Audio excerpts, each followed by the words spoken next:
ಆಕಾಶವಾಣಿ ಚಿಂತನ ಡಾಕ್ಟರ್ ಎಚ್.ಎನ್. ಮಂಜುರಾಜ್ ಅವರಿಂದ. ಮನುಷ್ಯನಿಗೆ ಒಂದು ಹಂತ ಕಳೆದ ಮೇಲೆ ಎಲ್ಲವೂ ಸಾಕು ಎಂದೆನಿಸದೇ ಹೋದರೆ ಬದುಕು ತೀರಾ ಮರ್ಯಾದೆಗೆಟ್ಟು ಹೋಗುತ್ತದೆ. ಅದದೇ ರೊಟೀನು ಬೇಸರ ಮೂಡಿಸುತ್ತದೆ. ಇಂಥದೊಂದು ವೈರಾಗ್ಯವು ಮೆಚೂರಿಟಿಯ ಸಂಕೇತ. ಆದರೆ ಇದನ್ನು ನೆಗಟಿವ್ ನೋವು ಆಗದಂತೆ ಎಚ್ಚರ ವಹಿಸಬೇಕು. ಅಯ್ಯೋ ಎಂಬ ಗೋಳಾಗಲಿ ಕುಯ್ಯೋ ಎಂಬ ರೋದನವಾಗಲಿ ಹತ್ತಿರ ಸುಳಿಯದಂತೆ ನೋಡಿಕೊಳ್ಳಬೇಕು. ಅದಕ್ಕಾಗಿ ನಮ್ಮನ್ನು ನಾವು ಅರಿತು ಮುಂದಡಿ ಇಡಬೇಕು. ಮನದ ಮಾತನ್ನು ಕೇಳಿಸಿಕೊಳ್ಳುವ ಖಯಾಲಿಗೆ ಬಿದ್ದವರೆಲ್ಲ ಹೀಗೆ ಬದುಕಿನ ವಿಚಿತ್ರ ತಿರುವಿನಲ್ಲಿ ನಿಲ್ಲುತ್ತಾರೆ. ಇನ್ನೂ ಎಷ್ಟು ಅಂತ ಹೊಸದಕ್ಕೆ ತುಡಿಯುವುದು, ಈಗಿರುವುದನ್ನು ಎಂಜಾಯಿಸದೆ ಇನ್ನೂ ಎಷ್ಟೆಂದು ಗುಡ್ಡೆ ಹಾಕಿಕೊಳ್ಳುವುದು, ಹಳೆಯ ಸವಿನೆನಪುಗಳು ಸಾಕಲ್ಲವೇ ಎಂಬ ಸ್ವಭಾವ ವೈರಾಗ್ಯಕ್ಕೆ ಬಂದಾಗ ನಾವದನ್ನು ನಿರ್ಲಕ್ಷ್ಯ ಮಾಡಬಾರದು. ಅದರ ಪ್ರಾಮಾಣಿಕತೆಯ ಪರಿಮಾಣವೆಷ್ಟೆಂದು ಕೇಳಿಕೊಳ್ಳಲೇಬೇಕು. ಬದುಕೊಂದು ನಿಲುಗಡೆಗೆ ಬಂದಾಗ ಹೊಟ್ಟೆಬಟ್ಟೆಗೆ ನೇರ ಮಾಡಿಕೊಂಡ ಮೇಲೆ ಆಗಾಗ ಸಿಗುವ ಏಕಾಂತದಲ್ಲಿ ಇಂಥ ಪಿಸುದನಿಯನ್ನು ಕೇಳಿಸಿಕೊಳ್ಳದೆ ಹೋದರೆ ಅದು ಆತ್ಮವಂಚನೆ. ಆ ಮಟ್ಟಿಗೆ ನಾವು ಸಂವೇದನಾ ಶೂನ್ಯರು.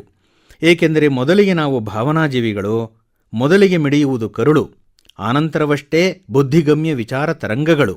ಬಳಸಿಕೊಂಡ ಮಿದುಳು people are ready to go anywhere except within ಎಂದಿದ್ದಾರೆ ಓಶೋ ರಜನೀಶರು. ಜನರು ಎಲ್ಲಿಗೆ ಬೇಕಾದರೂ ಹೋಗಲು ಸಿದ್ಧರಿರುವರು, ಅಂತರ್ಯಾತ್ರೆಯೊಂದನ್ನು ಬಿಟ್ಟು. ಕಾಲಕಾಲಕ್ಕೆ ಇಂಥದೊಂದು ಯಾತ್ರೆ ಕೈಗೊಂಡಾಗ ನಮ್ಮ ಅಂತರಾವಲೋಕನ ಸದ್ದಿಲ್ಲದೆ ನಡೆದು ಬಿಡುತ್ತದೆ. ನಾವೇಕೆ ಹೀಗೆ ಕೆಲಸಕ್ಕೆ ಬಾರದೇ ಇರುವುದನ್ನು ಗುಡ್ಡೆ ಹಾಕಿಕೊಂಡು ಗುಜರಿ ವ್ಯಾಪಾರಕ್ಕೆ ಇಳಿದಿದ್ದೇವೆ ಎಂದು. ಗುಜರಿ ವ್ಯಾಪಾರದಿಂದ ಬದುಕು ಕಟ್ಟಿಕೊಳ್ಳಬಹುದು, ಆದರೆ ಬದುಕನ್ನೇ ಗುಜರಿ ವ್ಯಾಪಾರ ಮಾಡಿಕೊಳ್ಳಬಾರದು. ಕೆಲವು ಸಂಬಂಧಗಳನ್ನು ಬಿಟ್ಟು ಹೊರ ನಡೆದು ಬಿಡಬೇಕು. ಅವರನ್ನು ಕನ್ವಿನ್ಸ್ ಮಾಡುವುದರಲ್ಲೇ ನಮ್ಮ ಬದುಕು ಕಳೆದು ಹೋಗುವ ದುರಂತಕ್ಕೆ ಕಟ್ಟು ಬೀಳಬಾರದು. ಅರ್ಧ ಆಯುಷ್ಯ ಕಳೆದರೂ ಇನ್ನೂ ನಾವು ನಮ್ಮಿಷ್ಟವನ್ನು, ನಮ್ಮಷ್ಟಕ್ಕೆ ನಾವು ಇರುವುದನ್ನೂ ಕಲಿತುಕೊಳ್ಳದೆ ಹೋಗಿದ್ದೇವೆಂದರೆ ತಪ್ಪು ಬದುಕಿನದೂ ಅಲ್ಲ, ತಮ್ಮಿಷ್ಟದಂತೆ ಬದುಕುವ ಇತರರದೂ ಅಲ್ಲ, ಕೇವಲ ನಮ್ಮದೇ. ನಾವಿನ್ನೂ ಕ್ಲಾರಿಟಿ ಮತ್ತು ಕ್ವಾಲಿಟಿ ಬಾಳನ್ನು ಕಂಡಿಲ್ಲ ಎಂದೇ ಅರ್ಥ. ಹೌದು, ಮನುಷ್ಯ ಸಂಘಜೀವಿ ಕೂಡ. ಒಬ್ಬನೇ ಇರಲಾರ ಅಥವಾ ಇರಲಾರಳು. ಕೆಲವೊಂದು ಅಗತ್ಯಗಳಿಗಾಗಿ ಅವಲಂಬನೆ ಅವಶ್ಯ. ನಮ್ಮ ಭಾವನೆಗಳನ್ನು ಸ್ವೀಕರಿಸಿ ಸ್ಪಂದಿಸುವ ಸಂಬಂಧಗಳಿಗೆ ಹಾತೊರೆಯುವ ಗುಣ ಅನಾದಿ ಕಾಲದ್ದು. ಅದಕ್ಕಾಗಿಯೇ ಮನುಷ್ಯನಿಗೆ ಕೊಡುವ ಆತ್ಯಂತಿಕ ಶಿಕ್ಷೆಯಾದ ಜೈಲಿನಲ್ಲಿ ಒಬ್ಬಂಟಿಯಾಗಿರುವವನೇ ಖೈದಿ. ಆಗಲಾದರೂ ಆ ವ್ಯಕ್ತಿಯಲ್ಲಿ ಆತ್ಮವಿಮರ್ಶೆ ನಡೆದು ಸರಿದಾರಿ ಕಂಡುಕೊಳ್ಳಲು ಮನಸ್ಸು ಮಾಡಿಯಾರು ಎಂಬ ಆಶಾಭಾವ. ಏಕಾಂತಕ್ಕೂ ಏಕಾಂಗಿತನಕ್ಕೂ ವ್ಯತ್ಯಾಸವಿದೆ. ಏಕಾಂತವು ನಾವೇ ಬಯಸಿ ಬರಸೆಳೆದು ಅಪ್ಪಿಕೊಳ್ಳುವ ಸೌಭಾಗ್ಯ. ಏಕಾಂಗಿತನವು ಹಾಗಲ್ಲ, ಅದು ಬಯಸದೇ ಬರುವ ದೌರ್ಭಾಗ್ಯ. ಇದೊಂಥರ ಮದುವೆ ಮನೆ ಇದ್ದಂತೆ. ಮನೆಯಲ್ಲೊಂದು ಮದುವೆ ಇದ್ದಾಗ ಏನೆಂಥ ಸಂಭ್ರಮ ಮತ್ತು ಸಡಗರ. 3 ತಿಂಗಳು ಮೊದಲೇ ಸಿದ್ಧತೆ.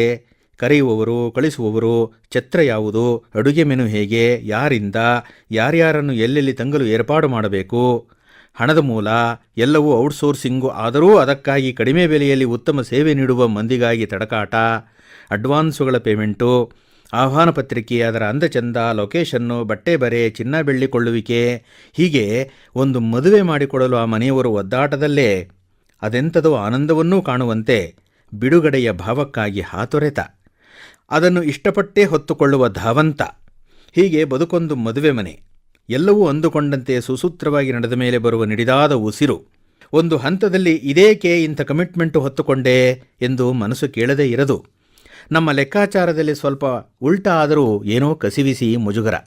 ಯಾವಾಗಲೂ ನಿಶಬ್ದವಾಗಿರುತ್ತಿದ್ದ ಮನೆಯು ಮದುವೆ ಮನೆಯಾಗಿ ನೆಂಟರಿಷ್ಟರು ಬಂದು ತಂಗಿದಾಗ ಮೊದಲಿಗೆ ಸಂತೋಷ ಎನಿಸಿದರೂ ಆನಂತರ ಎಂಥದೋ ಬಿಸಿತುಪ್ಪ, ಉಗುಳುವಂತಿಲ್ಲ, ನುಂಗುವಂತಿಲ್ಲ. ಮದುವೆ ಮನೆಯೇಕೆ, ಮಾಮೂಲಿಯಂತೆ ನೆಂಟರೋ ಸ್ನೇಹಿತರೋ ಮನೆಗೆ ಬಂದು ಹೋದ ಮೇಲೆ ಆಗುವ ನಿರಾಳ ಭಾವ.